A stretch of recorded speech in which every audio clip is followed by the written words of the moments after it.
মঙ্গলবার রাতে সোনাপুরে কচুতলিতে যান মুখ্যমন্ত্রী হিমন্ত বিশ্ব শর্মা। আগামী 21শে ফেব্রুয়ারি অসমে আসছেন কেন্দ্রীয় স্বরাষ্ট্রমন্ত্রী অমিত শাহ। সোনাপুরে কর্মসূচি রয়েছে শাহের। কচুতলিতে তৈরি হচ্ছে অসম পুলিশের 12 APBN এর নয়া শিবির। সেই শিবিরের ভূমি পূজা করবেন কেন্দ্রীয় স্বরাষ্ট্রমন্ত্রী। সেই কাজকর্ম খতিয়ে দেখতেই রাতে সোনাপুরে যান মুখ্যমন্ত্রী।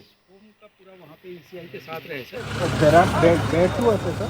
এখানে it is the starting of the campus sir. The ring road to sir ইয়ার 500 মিটার ইয়ার উপরে লেকে যাব sir. এটা alignment to sir ring field. हाँ Yes sir. কথা वहाँ हेलीपैड होगा सर, उधर पूरा पार्किंग होगा, उधर भी पूरा एरिया। আৰু পিছবেলা আমি 50 টাকা ল'ব আমরা জানাচ্ছিলাম 21শে ফেব্রুয়ারি রাজ্যে আসছেন স্বরাষ্ট্রমন্ত্রী অমিত শাহ। রাজ্য পুলিশের 12 APBN এর নতুন শিবির, সেই শিবিরের উদ্বোধন এবং ভূমি পূজন করবেন। এবং তার আগে পরিস্থিতি খতিয়ে দেখতে সরেজমিনে পরিস্থিতি খতিয়ে দেখতে সোনাপুরের কচুতলিতে মুখ্যমন্ত্রী হিমন্ত বিশ্ব শর্মা।